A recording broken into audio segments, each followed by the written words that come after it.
Il est 16h50, c'est l'heure du grand dossier. Soyez les bienvenus en direct sur LCI. Pour la première fois depuis le début de la guerre, Poutine est prêt à retirer une partie de ses troupes en Ukraine. Regardez, dans la région de Kharkiv, ici, à la frontière avec la Russie, cette petite zone en rouge, petite mais très forte en symbole. Mais le retrait potentiel de ces soldats est-il un leurre? Le Kremlin se dit ouvert aux négociations et en même temps continue de bombarder. Dernière frappe en date, un drone kamikaze sur un autobus dans la région d'Odessa a fait 9 morts aujourd'hui et au moins une quarantaine de blessés. Poutine profite de l'impatience de Trump pour obtenir un accord où les Ukrainiens céderaient sur l'essentiel.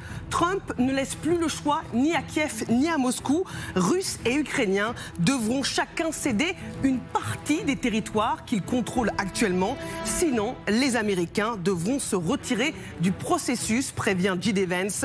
Trump pense avoir les cartes en main. Et les Européens, est-ce qu'ils ont compris qu'ils n'auront plus leur mot à dire? La réunion ministérielle prévue à Londres entre Européens, Américains et Ukrainiens a été reporté. Plan de paix, Trump a-t-il piégé l'Ukraine? C'est la question du grand dossier ce soir. Écoutez l'ultimatum lancé par le vice-président américain. Nous avons fait une proposition très explicite aux Russes et aux Ukrainiens. Et il est temps pour eux de dire oui, ou alors les États-Unis se retireront du processus. Nous nous sommes engagés dans un travail diplomatique extraordinaire sur le terrain. Nous avons vraiment essayé de comprendre les choses du point de vue des Ukrainiens et des Russes, ce à quoi les Ukrainiens tiennent le plus, ce à quoi les Russes tiennent le plus. Et je pense que nous avons élaboré une proposition très équitable. Pour comprendre ce qui se joue, accueillons dans le grand dossier ce soir le général Michel Yakovlev. Bonsoir. Bonsoir. Ancien vice-chef d'état-major du SHAPE, commandant suprême interallié. Magali Barthès, bonsoir. Bonsoir. Notre spécialiste des questions internationales sur LCI. André Caspi, bonsoir. Bonsoir. Grand historien spécialiste des États-Unis, auteur de Mes chroniques américaines aux éditions L'Observatoire. Et Pascal Boniface, directeur fondateur de l'IRIS, nous rejoindra dans quelques instants. Général, ce soir, est-ce qu'on peut se dire que d'ici la fin de la semaine, si les Ukrainiens n'ont pas accepté le plan de Trump, l'aide à l'Ukraine, c'est terminé? Ça, on n'en sait rien. Il n'a pas dit explicitement, Vance, au sens on arrête le plan. Il a dit, on se retire. Oui, on se retire de quoi? De la négociation. Il se retire de pas grand-chose, parce que la négociation n'est pas une négociation. Ils ont fait que essayer de vendre à l'Ukraine le plan de paix de Poutine, en gros. Donc ça, quand J.D. Vance dit qu'on a pris en compte les intérêts et on a essayé d'être équilibré, soit il lui manque une case, soit il se moque de nous, si vous voulez. Voilà, c'est manifestement pas le cas. Je vous ai vu tiquer sur les propos de J.D. Vance et de présenter de manière un accord équilibré. C'est ignoble de dire que c'est un accord équilibré, non pas du tout. Depuis le début, la maison Trump roule pour la maison Poutine. Voilà. Donc c'est pas un accord équilibré. Magali. Sauf que maintenant, ce qu'il dit, c'est à prendre ou à laisser. Et c'est vrai que ça met l'Ukraine dans une position qui potentiellement peut être très, très, très compliquée. On a vu ce qui s'était passé lorsque ils avaient suspendu quelques jours l'aide à l'Ukraine, l'aide au renseignement aussi, l'accès au renseignement américain, ce qui est capital pour l'Ukraine. Donc là, c'est vrai que c'est un énorme coup de pression, coup de poker. Mais on ne sait pas si c'est vraiment un coup de bluff ou pas, parce que est-ce que Trump vraiment serait prêt à lâcher l'Ukraine? Moi, je pense qu'il est exaspéré parce qu'il pensait que ça prendrait quelques jours, qu'avec sa force et son aura, il arrivera à mettre tout le monde autour de la table beaucoup plus rapidement, et il voit bien que c'est beaucoup, beaucoup plus compliqué que ce qu'il avait annoncé à ses supporters. Et je pense que ça compte aussi, parce que maintenant, si vraiment ils lâchent l'Ukraine et qu'ils disent, bon, bah, c'est plus notre problème, les Européens vont pouvoir le gérer, maintenant c'est entre l'Ukraine, Poutine et les Européens, il va falloir quand même expliquer aux électeurs de Donald Trump pourquoi c'était pas si facile. Et là, on sent déjà une espèce de narratif américain. Marco Rubio, quand il est reparti de Paris la semaine dernière, a expliqué que l'Ukraine avait des exigences démesurées, que c'est peut-être ce qui ferait capoter les négociations de paix. On a entendu Donald Trump expliquer que toute cette guerre, de toute manière, c'était la faute de Joe Biden et que si lui avait été aux commandes, ça ne serait pas passé de la même façon. Il va falloir habiller l'échec, en fait. C'est pour Donald Trump, ça va être aussi l'enjeu de ces prochains jours s'il n'y avait pas d'accord. Cette déclaration de J.D. Vance, elle fait suite à la menace de Trump. Vous l'avez rappelé, la semaine dernière, il avait déjà averti qu'il était prêt à se désengager des pourparlers si aucun accord n'était conclu rapidement. Le président a été très clair. Il veut la paix. Il veut que cette guerre s'arrête. Il veut mettre fin aux morts des deux côtés. Il s'est montré très clair là-dessus depuis un moment. Il est de plus en plus frustré par les deux parties de la guerre et il l'a vraiment fait savoir. André Caspi. Oui, je crois simplement qu'il faut rappeler des choses qui sont évidentes. D'abord, Donald Trump avait promis de régler l'affaire de l'Ukraine en 24 heures. Promesse impossible à tenir, ça va de soi. Après cela, il a promis de régler le problème en 100 jours. Il semble que les 100 jours soient épuisés et que la question de l'Ukraine ne soit pas réglée. Autrement dit, ça veut dire qu'il y a quand même une exaspération de la part des Américains.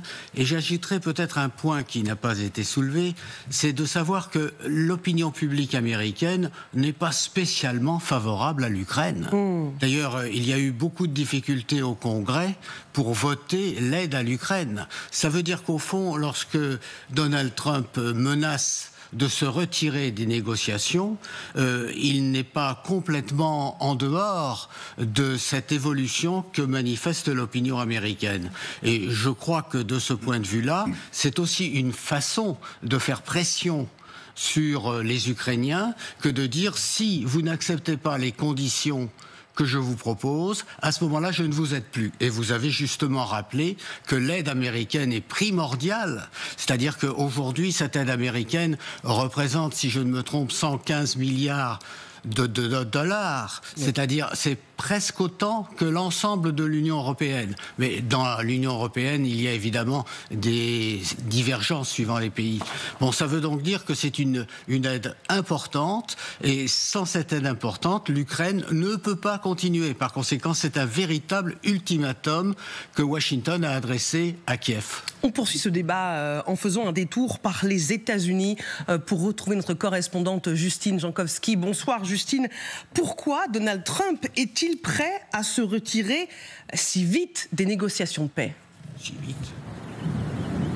Ce qui est intéressant déjà, c'est de voir qu'ici le sujet ne fait plus du tout la une des médias. Il a été complètement éclipsé par la guerre commerciale, la situation économique, et ça montre d'une manière ou d'une autre que ce n'est pas non plus la priorité de l'agenda du président américain en ce moment. En fait, en ce moment, il est surtout en train de gérer les conséquences de son annonce de droits de douane au reste du monde. On voit des leaders du monde entier venir à la Maison-Blanche pour obtenir des accords commerciaux. Il se bat aussi contre la Chine, contre l'opinion publique américaine sur ce volet économique. Donc on sent effectivement que l'Ukraine, la Russie, ce n'est pas sa priorité en ce moment, et c'est ce qu'on entend aussi de la part de son administration. Vous avez entendu J.D. Vance tout à l'heure dire voilà, on a mis une proposition sur la table, si les Russes et les Ukrainiens ne l'acceptent pas, eh bien on se retire.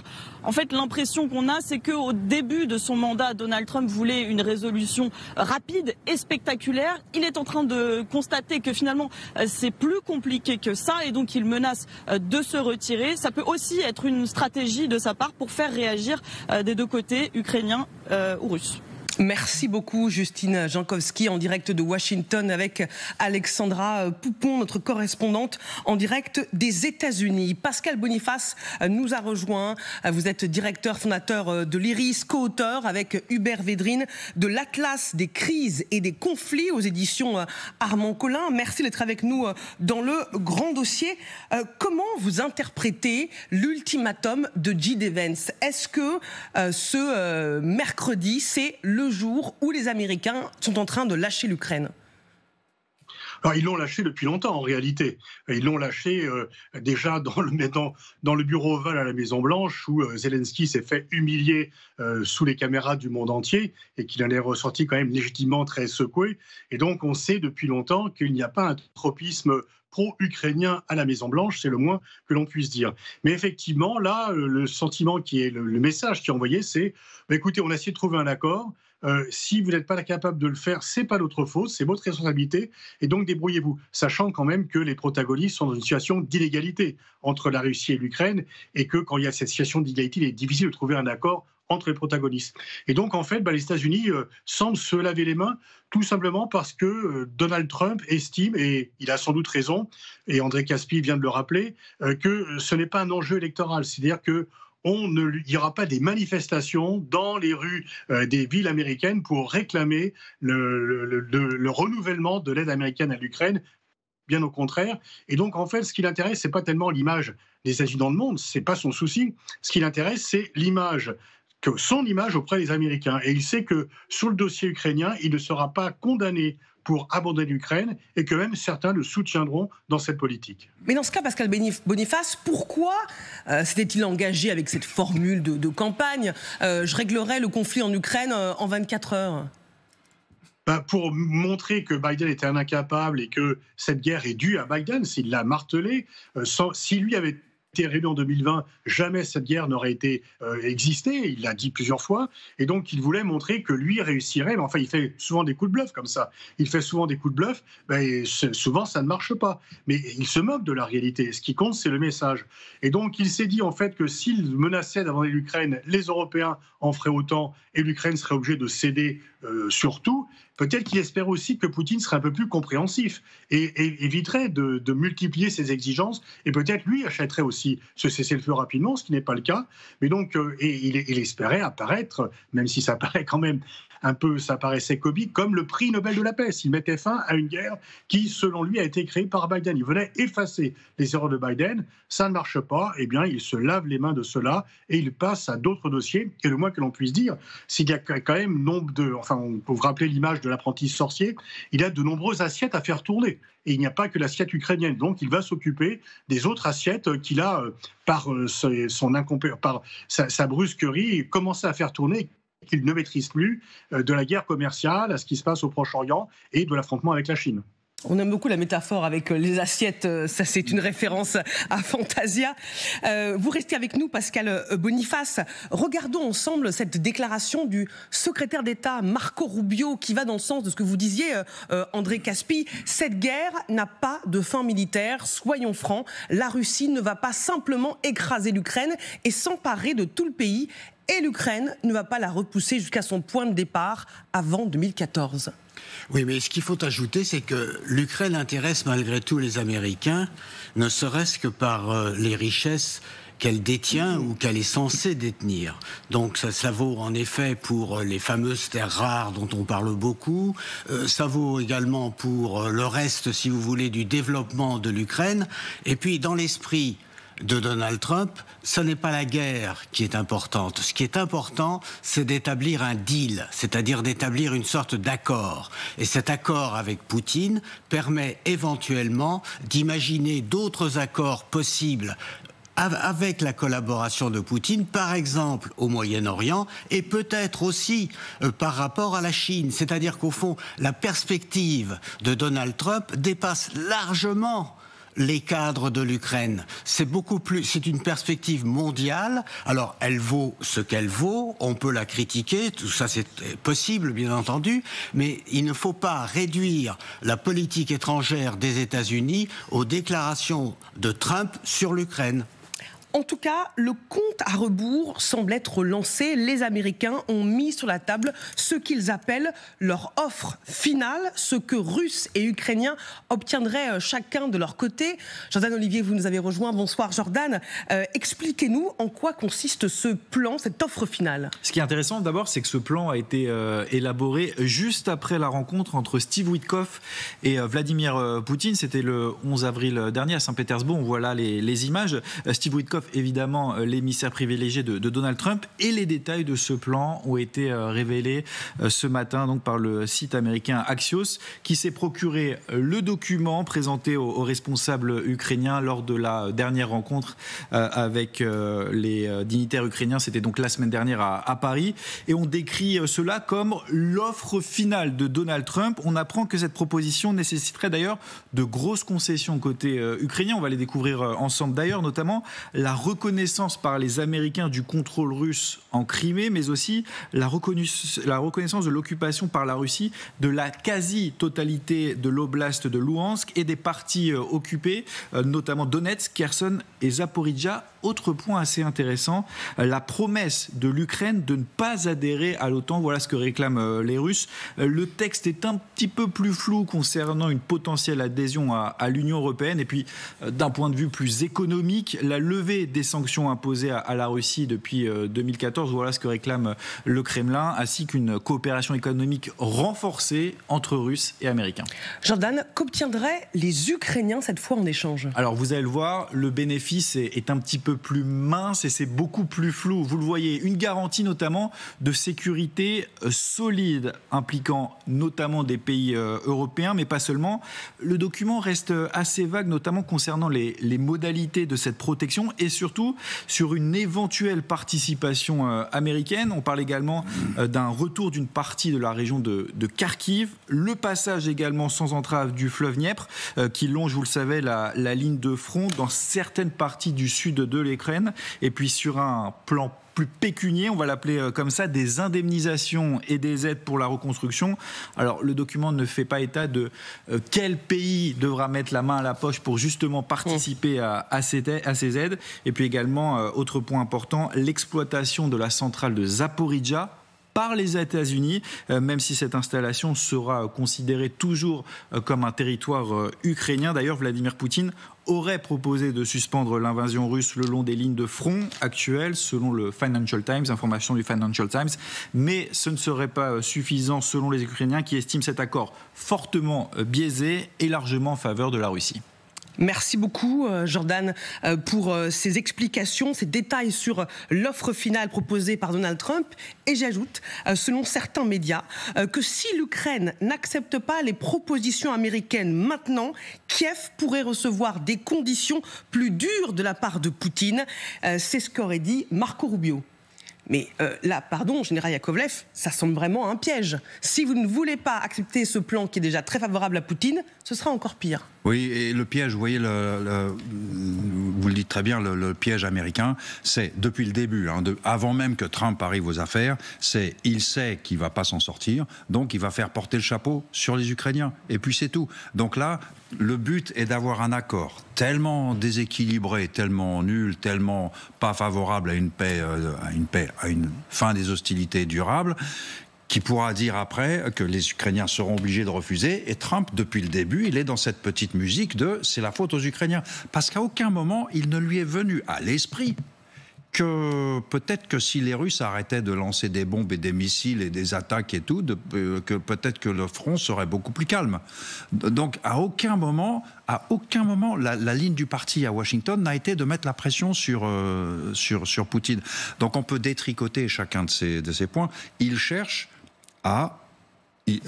Trump, de toute sa vie, ça n'a jamais été lui le coupable. Quand quelque chose va mal, on trouve un coupable et c'est jamais lui. Jamais, depuis qu'il est un enfant, il n'a reconnu une erreur. C'est jamais arrivé. Donc là, il a promis des tas de choses qu'il ne fera pas et donc il va se débarrasser du problème en disant c'est la faute aux Ukrainiens, ce qui est quand même un peu facile. Moyennant quoi, quand il disait, je terminerai là-dessus, au début, c'est moi qui ai les cartes en main. Oui. Vous vous souvenez, avec Zelensky, eh ben, c'est pas vrai.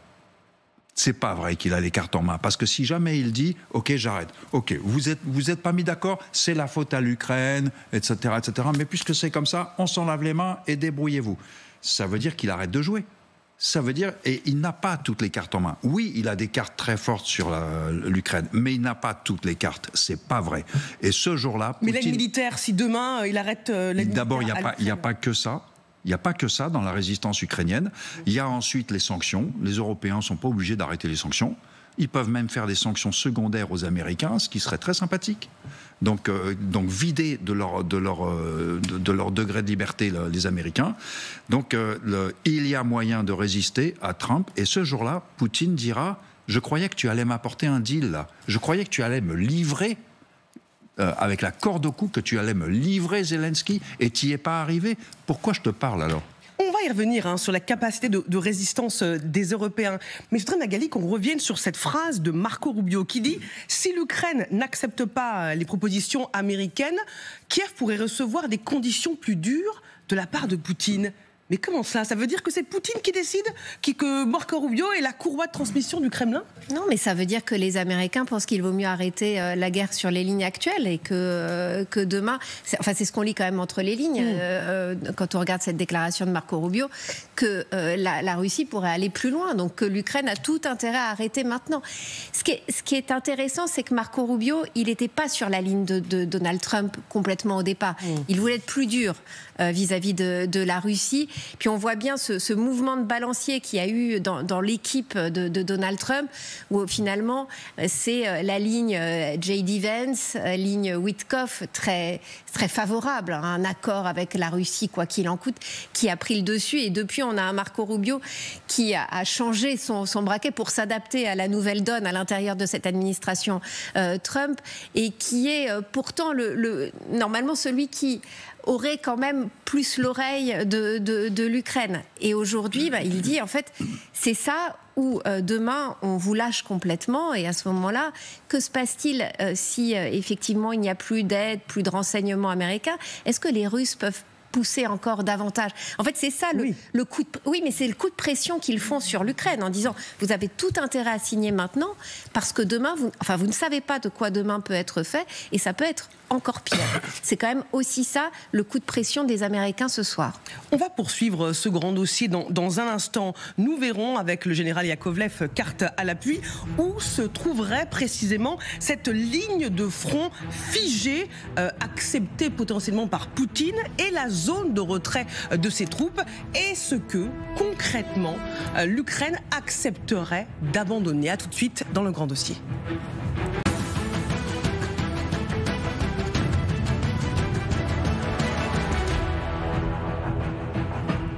Vous êtes devant le grand dossier consacré ce soir à cette question. Plan de paix. Trump a-t-il piégé l'Ukraine? Nous verrons carte à l'appui dans un instant avec le général Yakovlev. Ce que la Russie est prête à concéder, retirer une partie de ses troupes. Une première depuis 3 ans, autrement dit depuis le début de la guerre. Mais ce n'est pas sans contrepartie. Une contrepartie quasiment inacceptable pour les Ukrainiens. Mais d'abord, le rappel des principaux titres de l'actualité.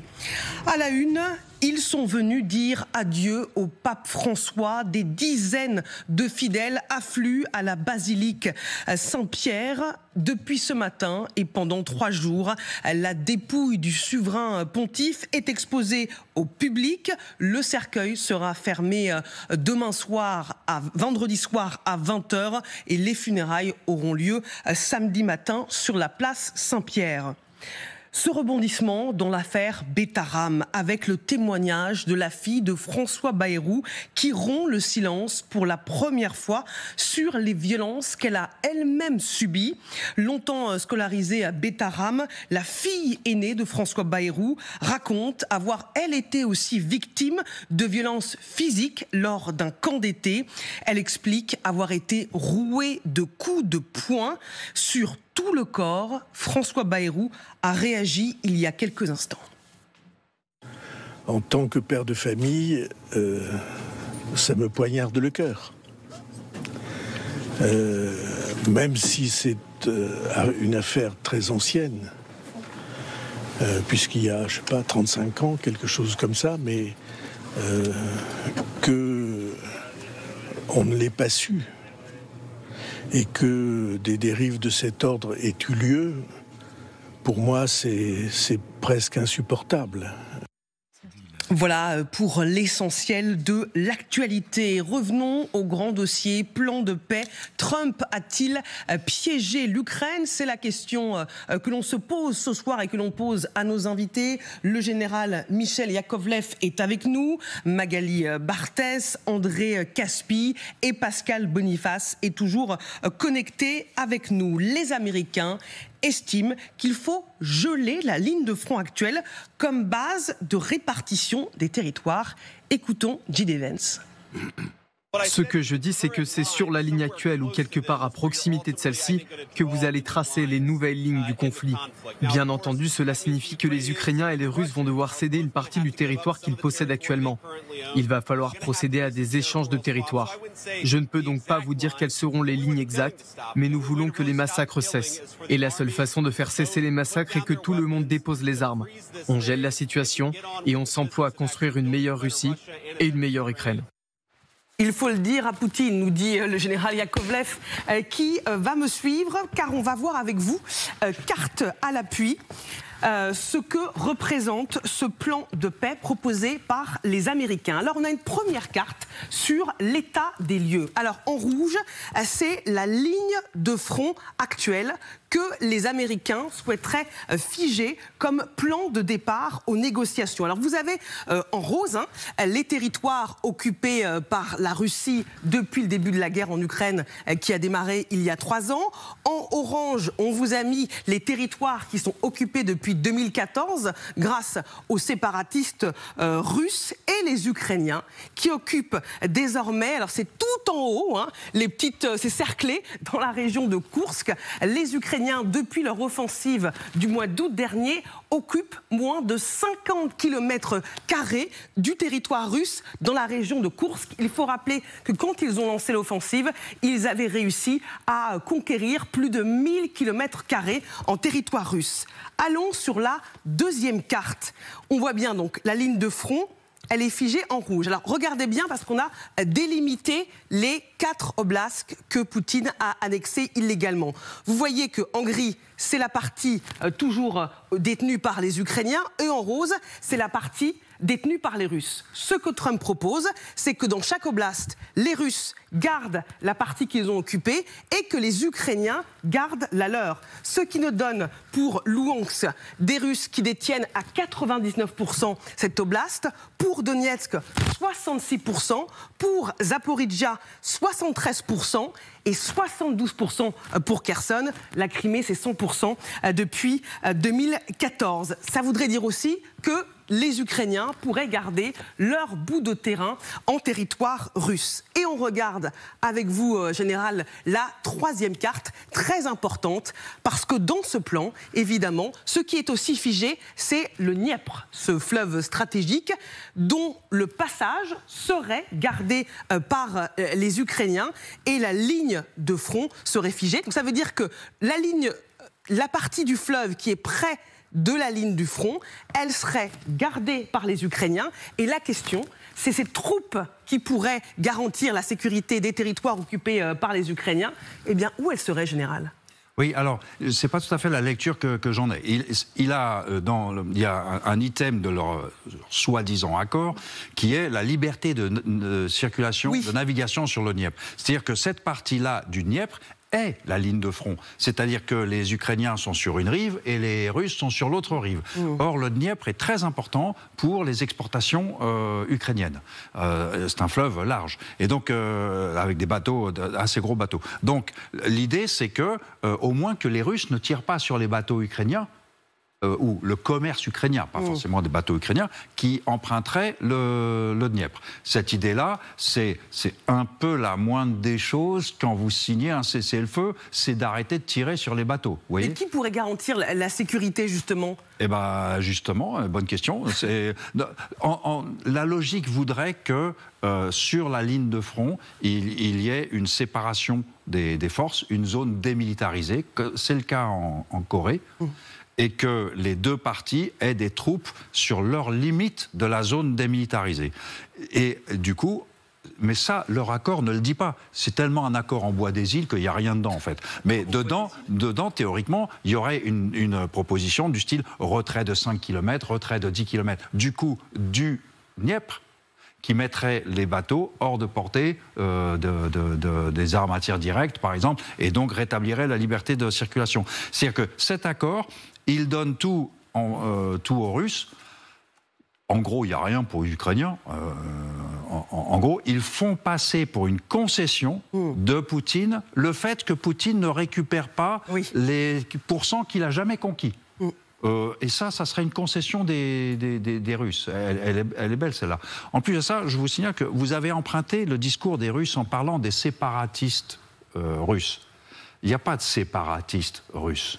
Il y a des citoyens ukrainiens qui ont été embauchés par les Russes pour faire la guerre contre leur propre État. En 2014, les séparatistes russes, c'est le FSB qui entretient une milice contre l'Ukraine. Vous voyez ce que je veux dire?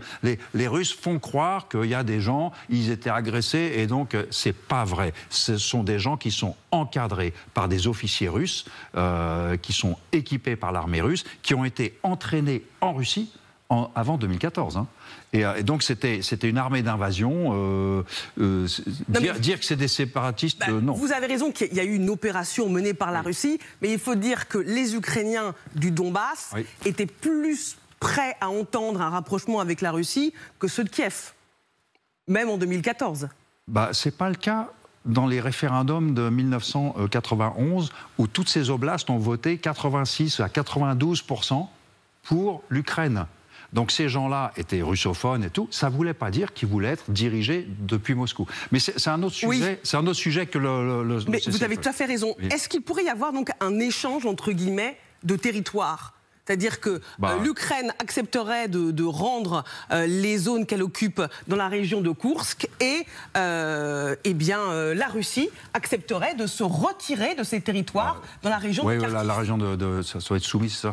Là, il y a quand même une certaine logique à ce que ce trait-là, à deux petits trucs près, hein, des petits alignements près, là, on suit une crête, on descend, on rattrape la rivière. Vous voyez, on peut modifier un peu la ligne de façon équilibrée, par exemple.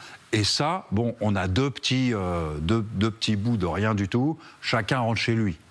Ça, il y a quand même une certaine logique. Hein. Les Russes rentrent chez eux, les Ukrainiens rentrent chez eux, de l'autre côté de la frontière internationalement reconnue. On sait que pour les Russes, la notion de frontière internationalement reconnue, c'est quand même un peu fluctuant. Voilà, c'est fluctuant. C'est le début de ce qui est à moi, ce qui est à toi est négociable, hein, comme on dit. Qu'en pense Pascal Boniface, qui est toujours avec nous? On poursuit ce débat avec vous, Général, en plateau, avec Magali et André Caspi. Là, c'est un plan que le Kremlin aurait pu écrire. Oui, enfin, alors la concession, c'est que vous n'allez pas prendre les territoires que vous n'occupez pas pour le moment. C'est la situation militaire sur le moment. Sauf que ce que l'on peut craindre, c'est que s'il n'y a pas un cessez-le-feu, les Russes continuent à grignoter le territoire ukrainien. Et quand même, on sait depuis assez longtemps que les Ukrainiens ne récupéreront pas ces territoires par la force. C'est regrettable, c'est illégal. Je suis d'accord là-dessus avec le général Nicolev, mais c'est la réalité. Et parfois, les réalités sont désagréables. De même que c'est une réalité qu'il y a des Ukrainiens qui se sentent plus proches de la Russie. Alors, ils n'existaient plus. Auparavant, l'Ukraine était divisée. Aujourd'hui, le sentiment national ukrainien, il est anti-russe du fait de l'annexion de la Crimée et de la guerre et des crimes de guerre. Mais dans la partie à l'est du pays, d'ailleurs, quand il y a des élections, non seulement en 91, mais après, on voyait bien la différence de vote entre l'est et l'ouest du pays. Donc, ils ne sont pas tous des malgré nous, les Ukrainiens qui sont dans les parties du territoire. Alors, en fait, ce plan, il est immoral et il est réaliste. C'est-à-dire que je doute, mais moi je ne suis pas militaire, peut-être que le général Yakovlev a un autre avis, mais je doute qu'on puisse modifier sur le terrain la situation militaire en poursuivant la guerre. Le général Yakovlev acquiesce. Je suis tout à fait d'accord, absolument. Oui. On ne changera pas le trait. Donc en fait, voilà, donc ça a été reconnu et je veux dire, il aurait fallu peut-être donner plus de moyens dès le départ à l'Ukraine, mais en tous les cas, la démographie, tout ça est là.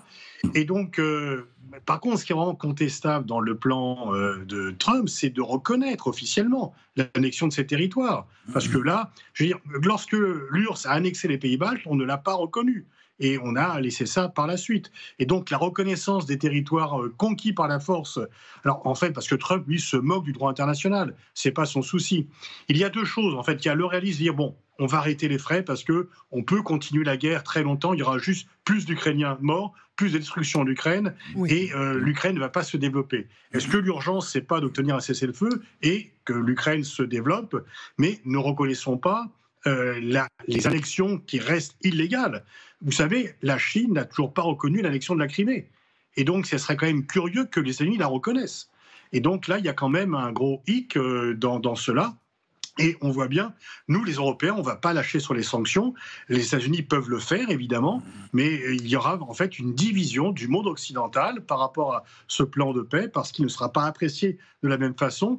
Et nous qui avons très longtemps suivi les États-Unis pour durcir le ton à l'égard de Moscou, eh bien en fait on est pris à contre-pied, puisque maintenant ce sont les États-Unis qui acceptent grosso modo tous les desiderata de Poutine. Et oui, on poursuit ce débat justement à l'aune de ce que la Russie obtiendrait en plus du fait de pouvoir garder ces oblasts qu'elle a annexés, la reconnaissance déjurée par les États-Unis du contrôle russe en Crimée. Déjurée, ça veut dire de droit en latin, une reconnaissance officielle que Marco Rubio justifie en partie. Écoutons.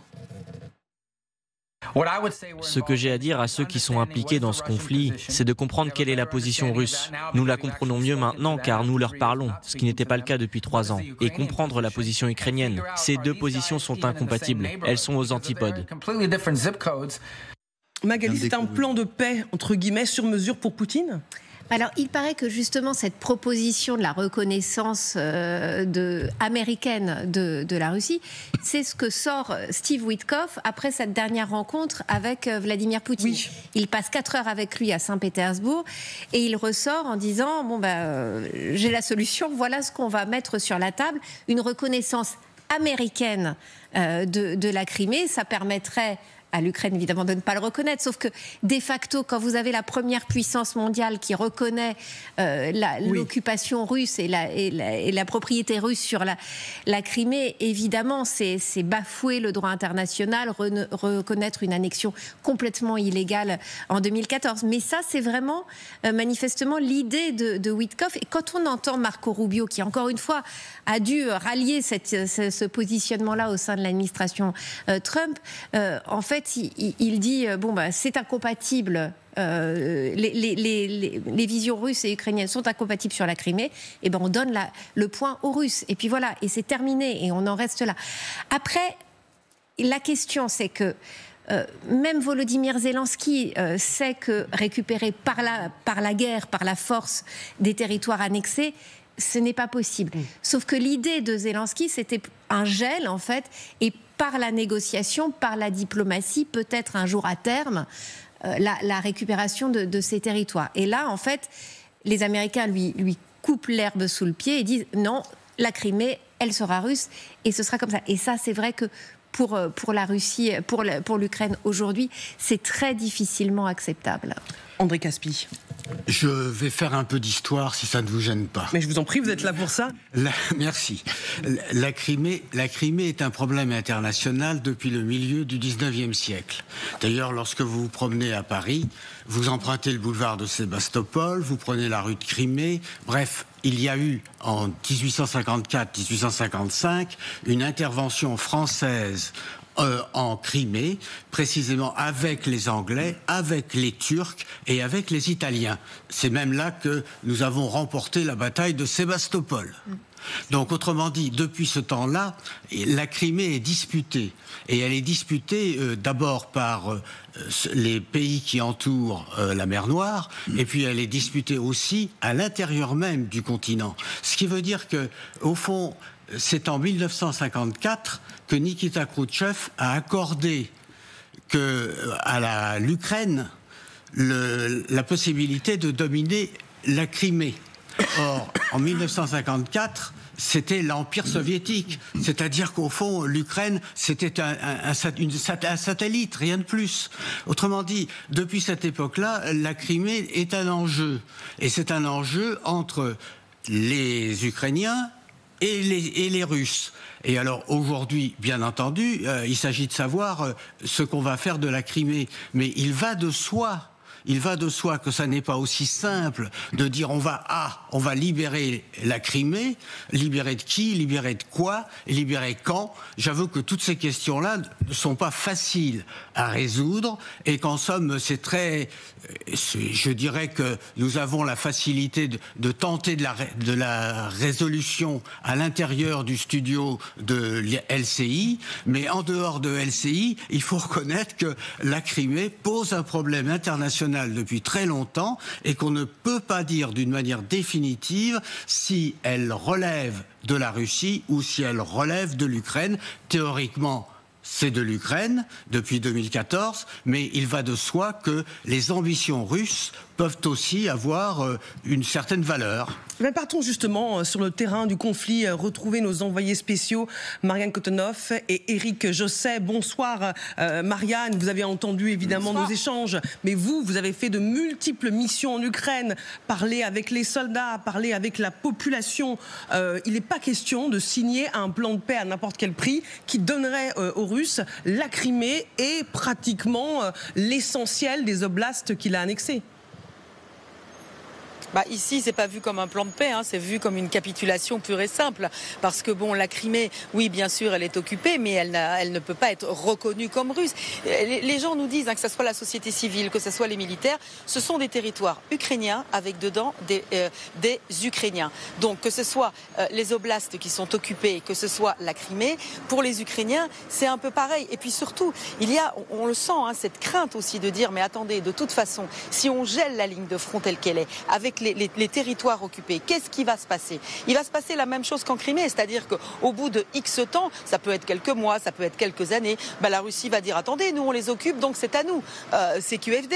Donc en fait, ça, les Ukrainiens le refusent absolument. Ils ont cette crainte, parce que en plus, dans ce plan de paix, entre guillemets, il n'y a absolument rien qui peut garantir la sécurité de ces accords, rien qui peut garantir que tout ça sera respecté. Et les Ukrainiens n'y croient pas une seconde. Ils pensent tous que dans quelques temps, ça peut être 3 mois, ça peut être 3 ans, eh bien la Russie va continuer à avancer et va prendre les oblasts qui sont incomplets, va les compléter et continuera même à vouloir contrôler l'Ukraine entière, parce qu'ils nous disent tous, en fait, c'est une guerre de civilisation. En fait, c'est ça. La Russie n'a pas besoin de notre territoire démographiquement, elle n'en a pas besoin. Elle a déjà un tellement grand territoire. Donc en fait, c'est une guerre de civilisation contre les Ukrainiens, contre la façon de vivre des Ukrainiens. Merci beaucoup Marianne Kotonoff pour cette remontée de terrain avec Éric Josset, nos envoyés spéciaux en direct de Kiev en Ukraine ce soir. Le plan de paix, entre guillemets, des Américains, il prévoit aussi une garantie de sécurité solide impliquant un groupe ad hoc de pays européens et potentiellement de pays non européens partageant les mêmes idées.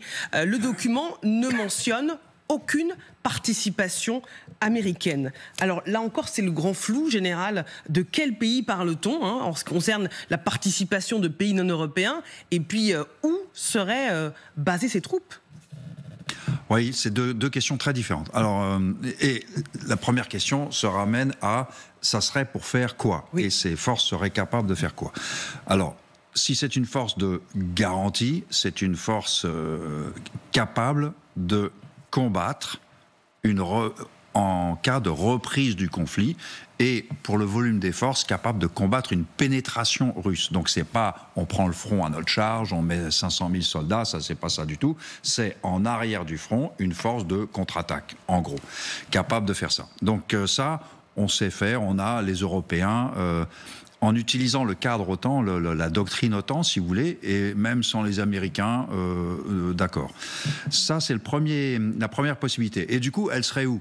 Elle serait quelque part bien placée, ce qu'on appelle en militaire à la poignée d'éventail, c'est-à-dire au meilleur endroit pour faire face à différentes options. Donc, où ça serait, on verra quand on y sera. Voilà. En combien de môles à voir aussi.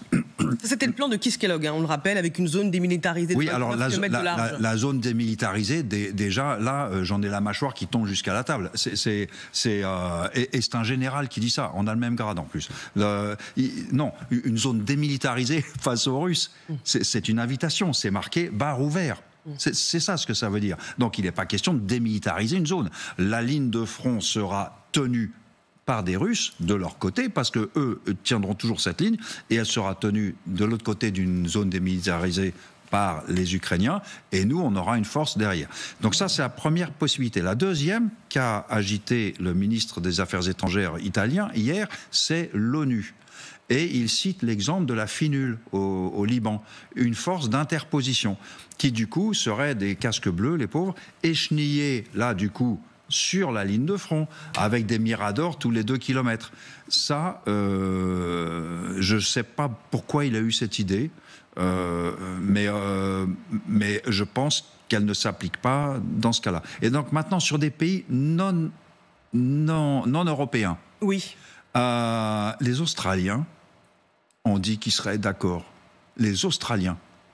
Donc on ne fera pas ça avec des pays qui n'ont pas envie de combattre. Attention, hein, ça sera réservé à une certaine élite. Si jamais il y a une force de garantie, c'est réservé aux pays qui sont les willing, hein, comme on dit en anglais, des pays prêts à chiffonner.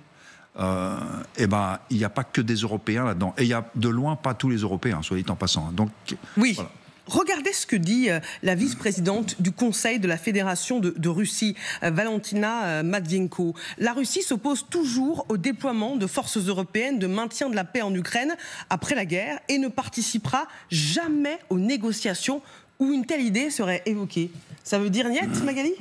C'est pour le moment, oui, un non définitif du côté russe, mais ça, c'est pas une nouveauté. Ils se sont toujours opposés au fait qu'il y ait des troupes européennes sur le sol ukrainien. C'est exactement ce qu'ils ne veulent pas depuis le début, et c'est leur justification d'ailleurs de l'agression ukrainienne, le fait que l'OTAN se rapprochait trop. Donc maintenant, c'est pas pour accepter des pays membres de l'OTAN en Ukraine. Mais c'est dans le plan de paix des Américains, alors qu'ils savent que Moscou n'en veut pas. Voilà. Alors c'est là où moi je voulais mettre une nuance, c'est-à-dire que c'est extrêmement flou. C'est-à-dire que on voit bien depuis le début que l'Ukraine, son obsession, ce sont des garanties de sécurité. Justement, comme le disait Marianne à Kiev, pour éviter que si on gèle la ligne de front, dans quelques mois, quelques années, les Russes ne repartent à l'assaut. Donc, ils veulent des garanties de sécurité solides. Le seul problème, c'est que là, dans le plan de paix qui nous est soumis, alors ce sont des bribes, hein, pour le moment, il faudra voir ce qu'il y a dans les détails, mais on parle de troupes européennes ou non européennes venant soi-disant garantir la paix, mais il n'y a aucun filet de sécurité américain, manifestement. Oui. Or, au cœur de toutes les négociations, de toutes les discussions qu'il y a, notamment entre les Français, les Britanniques et les pays de la coalition des volontaires, on sent bien que l'une des exigences de ces pays-là, notamment peut-être d'autres pays que la France, mais ceux qui pourraient s'engager, c'est vraiment que justement il y ait cette aide américaine. Ils ne veulent pas y aller seuls. Et là, on sent que les Américains ne donnent aucune précision. C'est extrêmement flou. Pascal Boniface, avant qu'on parte à Londres. Oui, effectivement, Maggie Bertis a tout à fait raison. Les Anglais ont dit qu'ils conditionnaient leur présence à un soutien américain, et les Américains disent depuis le départ qu'il n'en est pas question. Donc ça apparaît un peu comme une proposition un peu fumeuse, dans la mesure où les Russes n'en veulent pas, les Américains ne veulent pas garantir, et les Européens ne veulent pas y aller sans garantie américaine. Donc il faudrait peut-être penser à autre chose, et on peut comprendre les doutes des Ukrainiens, mais il n'y aura pas de force pour le moment. On ne voit pas comment une force européenne, et en plus, Jean-Luc Yakovlev l'a dit, c'est pas pour mettre une force un peu des soldats qui seraient statiques sans rien faire. S'il y a une force qui doit être crédible, elle doit être combattante éventuellement, pour empêcher une avancée russe. Ou alors l'autre solution, c'est de mettre des troupes des pays des BRICS qui seraient plus acceptables pour les Russes, et les Russes auraient du mal à aller attaquer des troupes non occidentales. Mais ces troupes seraient là plus pour faire de la figuration symbolique que pour avoir une mission de combat. Merci Pascal Boniface. Justement, est-ce que les Européens ont compris ce soir qu'ils n'auraient plus leur mot à dire ? La réunion ministérielle prévue à Londres entre Européens, Américains et Ukrainiens a été reportée. Pourquoi ? Nous retrouverons Élise Stern, notre correspondante en direct de Londres, dans un instant. À tout de suite, Élise.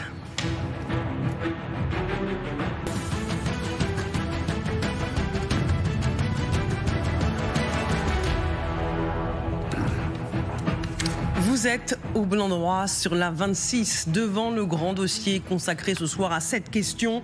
Plan de paix, Trump a-t-il piégé l'Ukraine? Est-ce la preuve que les Européens ne se font plus d'illusions à l'heure où Trump a posé un ultimatum à Kiev et Moscou en présentant, je cite, une offre finale de son plan de paix? La réunion sur les pourparlers de paix en Ukraine prévue à Londres avec les ministres des Affaires étrangères aujourd'hui est reportée. Elle était prévue, je vous le disais, à Londres, où l'on va retrouver notre correspondante Élise Stern.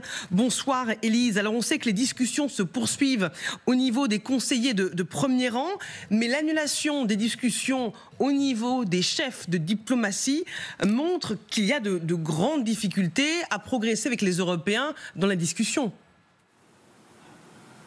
Oui, en effet. Alors les Ukrainiens, eux, ont bien envoyé une délégation avec les ministres des Affaires étrangères et de la Défense, ainsi qu'avec le chef de cabinet du président Volodymyr Zelensky. Mais ils n'ont rencontré que le ministre des Affaires étrangères britannique. Les discussions prévues initialement ont été requalifiées de discussions techniques sans les poids lourds attendus de la diplomatie. En fait, c'est les Américains qui ont en quelque sorte mis en déroute ces discussions avec le retrait de Marco Rubio, le secrétaire d'État à la Défense, hier après-midi. Alors selon les médias britanniques, c'est le reflet des tensions entre l'Ukraine et l'Europe d'un côté et les États-Unis de l'autre, notamment en ce qui concerne la question de la Crimée, car les Américains veulent en donner le contrôle à la Russie officiellement. Alors le cessez-le-feu tant attendu paraît improbable aujourd'hui à l'issue des discussions, mais une autre occasion se profile samedi,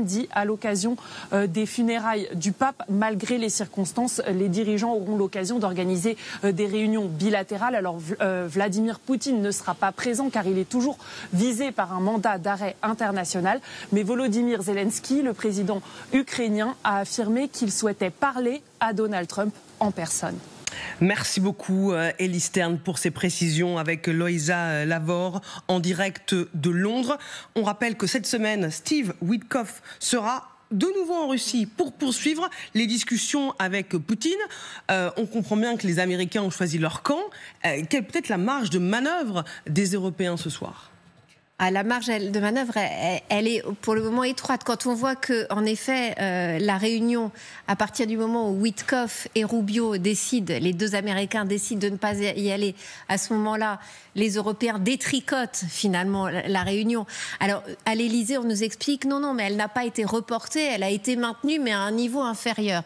Oui, certes, mais c'est quand même pas du tout le même impact que si elle avait été maintenue, et on en parlait tout à l'heure, si elle avait été maintenue sans les Américains. Là, c'est vrai que ça envoie quand même un signal de faiblesse, en fait, parce que ça envoie le message quand même que, oui, l'Europe est un peu à la traîne, comme on le voit sur le bloc. Alors, du côté des Ukrainiens, il y avait Yermak, donc le bras droit de Zelensky, qui était à Londres tout à l'heure et qui dit les discussions continuent, ce qui compte, c'est que l'on discute, on milite pour une paix juste et durable. Mais en fait, on a l'impression d'avoir entendu et réentendu cela sans que ça n'avance véritablement. Hein. Oui, c'est vraiment une occasion ratée, j'en pleure quand je vois ça. C'était le moment de dire « Ah, les Américains viennent pas, bon, c'est pas grave ». Donc nous, on réunit au même niveau donc que les ambassades, les ministres ukrainiens qui ont fait le déplacement, on maintient la réunion et on dira « Mais de quoi vous avez parlé à la réunion ?» On a parlé du moment où c'est nous qui aurons cette négociation à faire, puisque les Américains parlent de se retirer. Donc nous avons discuté entre nous de les conditions que nous prendrions le jour où l'Amérique se sera retirée de cette négociation en bois des îles et qui nous laisseront la main. Et vous avez parlé de quoi ? On ne va pas vous le dire. En revanche, tout ce que je peux vous dire, c'est que nous avons préparé le coup suivant, qui est la prise en compte. Alors, que ce soit vrai ou pas, vous voyez ce que je veux dire ? Optiquement, le message était de dire, tu veux te retirer ? On prendra, puis c'est tout. C'est fou d'être dans le mode, on est toujours là à attendre que les Américains nous disent ce qui va se passer. Regardez, André Caspi, ce que dit le bras droit de Zelensky, Andriy Yermak, qui fait partie des négociateurs. Alors, avant la réunion, il disait « Nous allons rencontrer nos interlocuteurs américains et européens qui sont dans la capitale britannique aujourd'hui. Malgré tout, Nous allons travailler à la paix. On sentait qu'il y avait quand même une déception, hein, un aveu d'échec et peut-être aussi d'impuissance. Il a posté ses photos, hein, il y a quelques minutes, de la réunion avec ceux qui ont bien voulu participer à cette discussion entre Européens et Ukrainiens. Et voici ce qu'il dit à l'issue. Aujourd'hui, nous avons poursuivi un dialogue approfondi visant à instaurer une paix juste et durable à l'Ukraine. Nous avons réaffirmé notre engagement envers les efforts de paix du président américain Donald Trump.